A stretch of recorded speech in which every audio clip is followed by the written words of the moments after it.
Bonjour à tous, merci de choisir Al-Oula pour vous informer. Tout de suite le sommaire de votre journal. Sa Majesté le roi Mohamed VI a procédé hier à Tetmelil dans la province de Mediouna à l'inauguration d'un centre médico-psychosocial.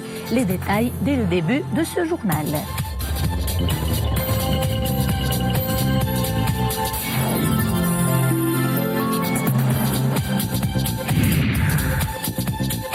Également au menu de ce journal, l'opération d'enregistrement des unités d'engraissement des ovins et caprins destinées à l'abattage à l'occasion de Eid Adha. Un reportage à suivre dans la province d'Ifrane.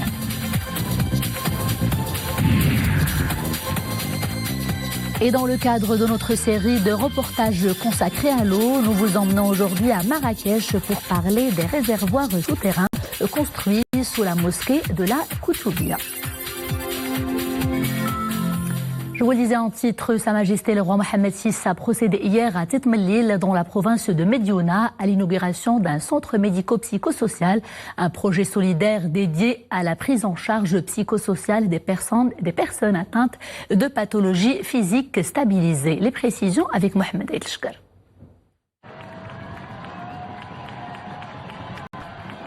Par la Fondation Mohamed V pour la solidarité sous l'impulsion de Sa Majesté le roi Mohamed VI, le nouveau centre dédié à la prise en charge psychosociale des personnes atteintes de pathologies psychiques stabilisées et dont les travaux de construction avaient été lancés par Sa Majesté le roi en juin 2017, vient répondre aux déficits enregistrés en matière d'infrastructures médicales dédiées à la prise en charge psychosociale des personnes instables psychologiquement.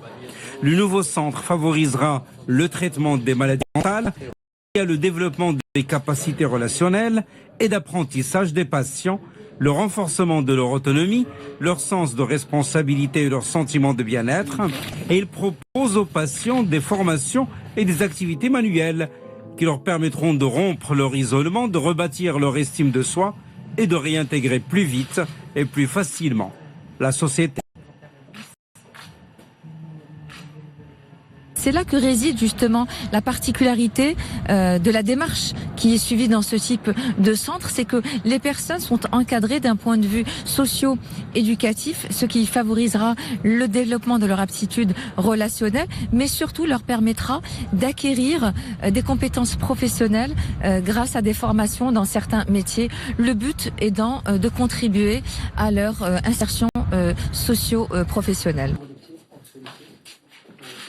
Cet établissement d'accueil et de réhabilitation psychosociale de référence dispose d'un pôle médical comprenant des salles de consultation en médecine générale, psychiatrie, psychologie et une pharmacie. Il dispose également d'un pôle communautaire abritant des ateliers de coiffure esthétique, d'art plastique et de cuisine, des salles d'éducation physique, d'information et de formation et enfin un jardin thérapeutique. L'association marocaine pour l'appui, le lien, l'initiation des familles, des personnes souffrant de troubles psychiques à Mali contribue au succès du projet. L'objectif de ce centre, c'est de suivre des personnes qui viennent de quitter l'hôpital, de les intégrer progressivement à travers des activités thérapeutiques et à travers un suivi médical. C'est un travail qui leur permet d'accéder après à une intégration sociale et une intégration aussi professionnelle. Le centre médico-psychosocial de Tetmelil est le deuxième du genre initié par la Fondation Mohamed V pour la solidarité au niveau de la région Casablanca-Stade, après celui inauguré par Sa Majesté le Roi à l'arrondissement Boulerchid en juin 2017.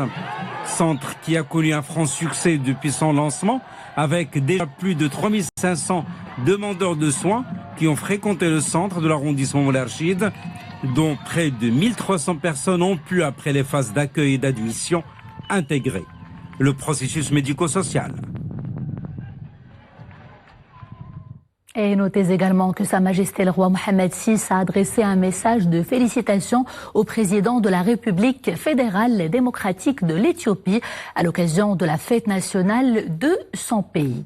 Autre message royal de félicitations à la présidente de la République démocratique fédérale du Népal, également à l'occasion de la fête nationale de son pays.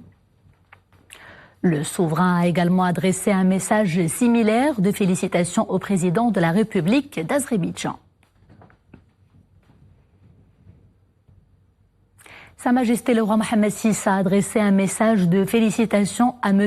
Abdelhakim Ben Shemmesh suite à son élection secrétaire général du parti Authenticité et Modernité.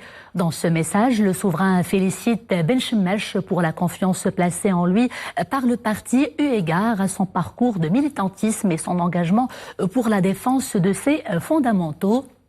Le souverain demande à M. Ben Shemmesh de transmettre à tous les membres du parti, parmi eux son prédécesseur M. Ilyas Omari, l'expression de sa haute considération.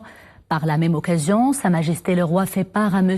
Ben Shemmesh de ses vœux les plus sincères de plein succès dans sa nouvelle mission partisane, se disant convaincu que grâce à son attachement indéfectible aux valeurs et aux constantes de la nation, à son expérience et à ses compétences, le nouveau secrétaire général du PAM œuvrera à renforcer la place de son parti sur la scène politique nationale en vue de contribuer aux côtés des formations partisanes et sérieuses à la consolidation de l'exercice politique responsable et crédible dans l'intérêt de la noble mission de servir l'intérêt général. Et en exécution des hautes instructions royales, M. Abdelatif Loudi, ministre délégué auprès du chef du gouvernement chargé de l'administration de la défense nationale, a reçu aujourd'hui au siège de cette administration le général Robert Neyer, commandant le corps des marines des États-Unis d'Amérique, qui effectue une visite de travail dans le royaume. Les responsables des deux parties ont exprimé à cette occasion leur satisfaction quant à la solidité, l'excellence et le dynamisme de la coopération bilatérale, reflet des relations privilégiées et du partenariat stratégique qui lie les États-Unis d'Amérique et le Royaume du Maroc. Lors de cette rencontre, il a également été fait état de l'excellent niveau de coopération entre les forces armées des deux pays, concrétisant notamment par l'organisation régulière d'exercices et d'entraînements multinationaux conjoints. Les discussions ont par ailleurs porté sur l'examen des voies et des moyens de dynamiser davantage cette coopération, notamment en matière d'interopérabilité et d'échange d'expériences et d'expertise entre les forces armées des deux pays. Et toujours sur haute instruction de Sa Majesté le roi Mohammed VI, chef suprême et chef d'état-major général des forces armées royales, le général de corps d'armée, inspecteur général des phares, a reçu aujourd'hui au niveau de l'état-major général des phares à Rabat le général Robert Neyer, commandant le corps des marines des États-Unis d'Amérique, qui effectue une visite de travail au royaume à la tête d'une délégation militaire. Les entretiens entre les deux responsables se sont déroulés en présence de la chargée d'affaires de l'ambassade américaine à Rabat. Les deux responsables militaires ont à cette occasion passé en revue les domaines d'intérêt commun et les moyens de promouvoir l'interopérabilité entre les forces armées des deux pays. Ils se sont par ailleurs félicités du bilan positif de la coopération militaire entre les deux États, englobant l'organisation d'exercices combinés, particulièrement l'exercice annuel African Lion et la participation aux différents entraînements, le soutien réciproque, la formation et l'échange de visites également. Ils ont examiné en outre les opportunités de développer davantage cette coopération pour améliorer l'harmonisation, la cohérence et la complémentarité entre les deux armées par le partage d'exercices et d'expertise également, tout en affirmant le rattachement aux principes et aux objectifs de la coopération militaire maroco-américaine. Les deux responsables militaires ont convenu de développer ces relations dans le même esprit d'amitié et de confiance partagée. Sa Majesté, le roi Mohammed VI a donné ses hautes instructions en vue du déploiement d'un hôpital de campagne médico-chirurgical des forces armées royales à Gaza, en territoire palestinien. C'est ce qu'indique un communiqué du ministère des Affaires étrangères et de la coopération internationale.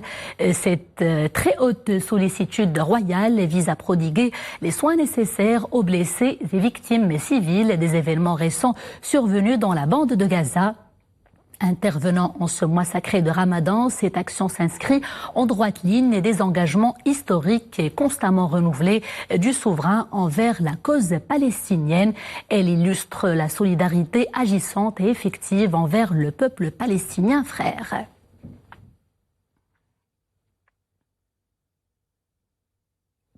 Conformément aux dispositions du paragraphe 3 de l'article 100 de la Constitution, la Chambre des représentants vient de tenir sa séance plénière mensuelle consacrée aux questions orales de politique générale adressées au chef du gouvernement. Les questions ont porté notamment sur les derniers développements de la question du Sahara marocain et de l'intégrité territoriale du royaume. Il était également question des résultats du dialogue social et de la commercialisation des produits agricoles. Dans le cadre de l'INDH qui boucle sa 13e année, des milliers de projets ont vu le jour dans toutes les régions du royaume. Des projets plutôt sociaux et générateurs de revenus, au profit notamment des femmes et des jeunes filles issues du milieu rural. Exemple tout de suite dans la province de Moulay Yacoub. Journée d'anniversaire au centre social de proximité Raslma. On célèbre les 13 ans de l'INDH. L'heure est également au bilan en termes d'impact sur la population cible. Formation, qualification et renforcement des compétences, les femmes et les jeunes filles sont au cœur des préoccupations. Je fréquente ce centre régulièrement depuis 2 ans. J'ai pu bénéficier d'une formation dans cet atelier de couture aujourd'hui. Je me considère suffisamment outillée pour en faire mon métier. L'INDH a permis à plusieurs femmes d'être autonomes, épanouies et créatives, et à travers des activités lucratives, en l'occurrence la couture, la broderie et autres activités domestiques. Élimination de la pauvreté et de la précarité, lutte contre l'exclusion et les inégalités. L'INDH initie des programmes spécifiques, économiques et socioculturels, inscrits dans un modèle de développement humain durable. Sur un total de 618 projets réalisés en cours de réalisation au profit des habitants de la province, 167 sont dédiés aux jeunes. Les terrains de sport de proximité, les centres sociaux qui offrent de nombreux services tels le soutien scolaire, les rencontres de communication et de sensibilisation selon une approche participative avec les jeunes. Le centre social de Raslma développe au profit des bénéficiaires des activités génératrices de revenus via la formation et la mise à niveau, particulièrement à l'adresse des femmes issues du milieu rural. Et notez que Sa Majesté le roi Mohammed VI, Amir al-Mu'minin, présidera cet après-midi au Palais Royal à Casablanca la 4e causerie religieuse de ce mois béni de Ramadan.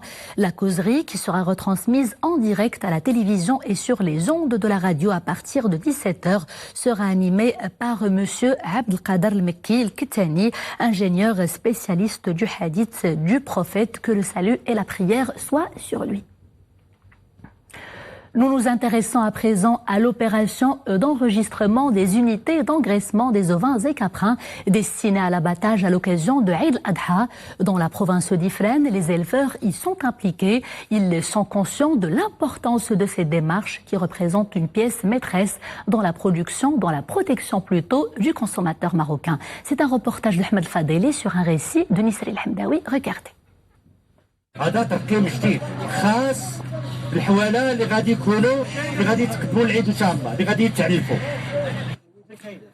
Au marché de Timhadet, province d'Ifrane, l'heure est à la sensibilisation des éleveurs engraisseurs à l'importance de l'enregistrement de leurs ovins et caprins destinés à l'abattage à l'occasion de Eid al-Adha.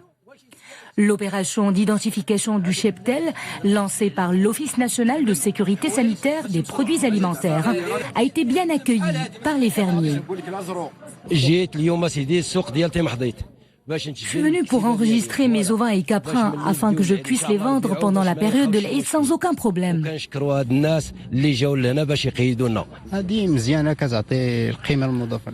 C'est une bonne initiative. Elle apporte une grande valeur ajoutée aux éleveurs et réinstalle la confiance entre éleveurs et consommateurs. L'identification du cheptel permettra à l'ANSA de disposer d'une base de données des éleveurs, des ovins et caprins. L'enjeu est de garantir le suivi de la traçabilité des petits ruminants. Seuls les moutons qui portent ces boucles auront accès au marché. Et ça veut dire qu'ils ont déjà subi un contrôle sanitaire. Jusqu'à présent, le service vétérinaire a enregistré près de 800 éleveurs pour l'engraissement, soit environ 60 000 têtes de moutons.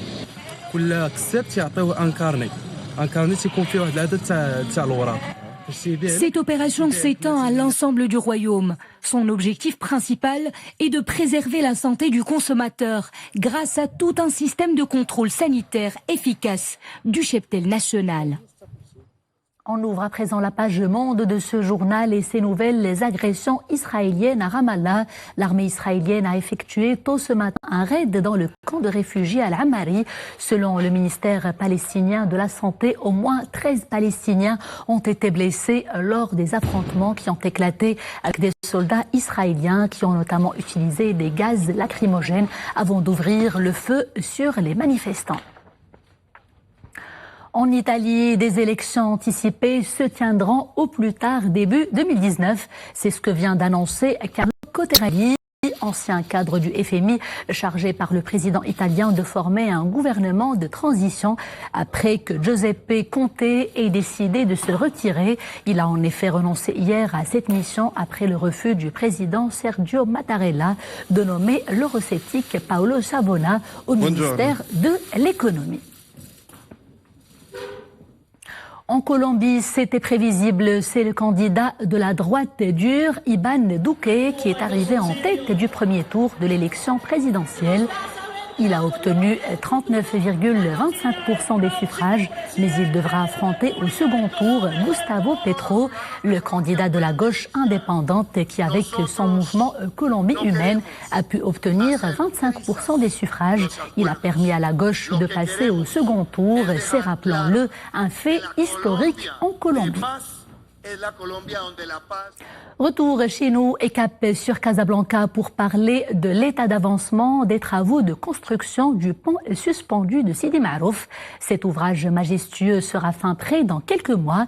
Il contribuera à fluidifier la circulation dans la capitale économique. Boubkar Ben Ghabret.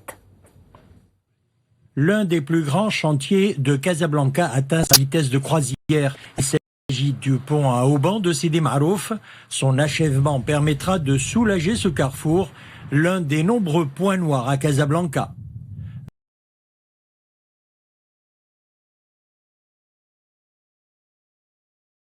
Voiture et les importantes techniquement du projet.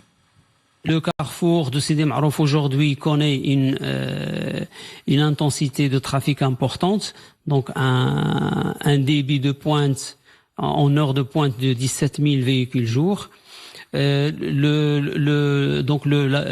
projet du pont à Auban donc vise à trouver une solution à cette problématique de congestion au niveau du carrefour.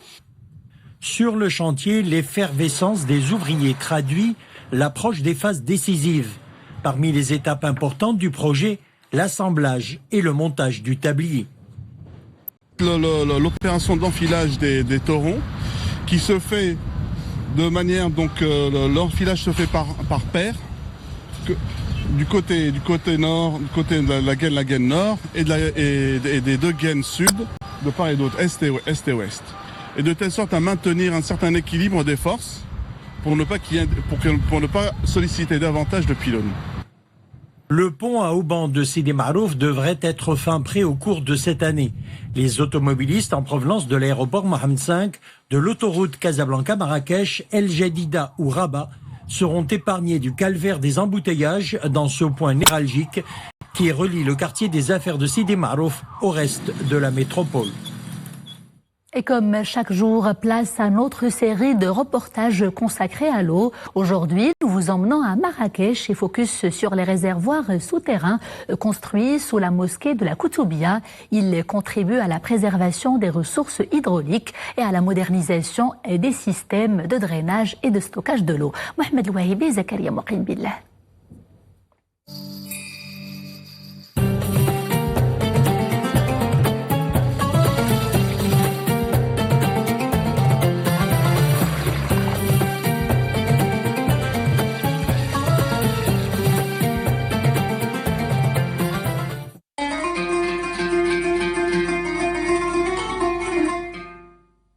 La mosquée Koutoubia, un monument historique d'un aspect architectural imposant et d'une richesse décorative distinguée.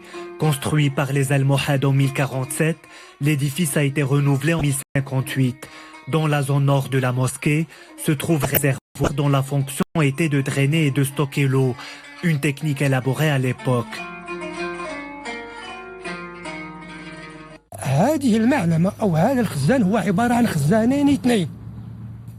Il y a deux réservoirs qui ont été construits durant le règne des Almohades.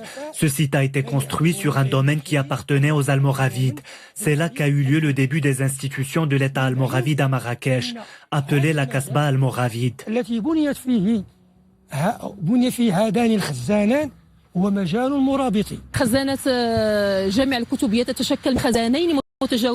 Ce bassin se compose de deux réservoirs juxtaposés, séparés par un mur.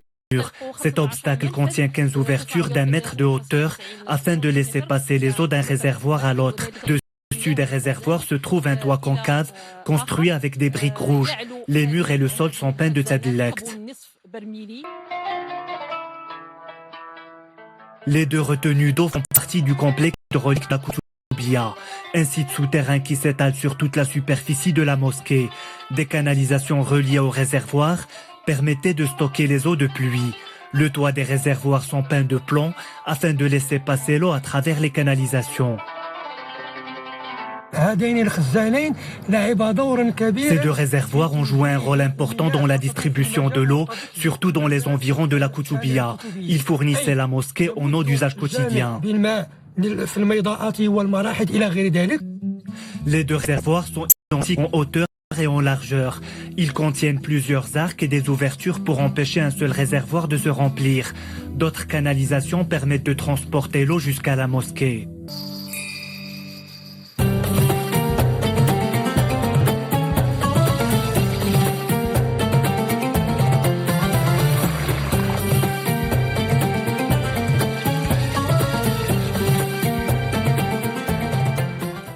C'est la fin de ce journal. Merci de l'avoir suivi. Dans quelques minutes, vous avez rendez-vous avec Mariam Mohafed pour l'édition espagnole. Quant à moi, je vous retrouve demain, toujours avec grand plaisir.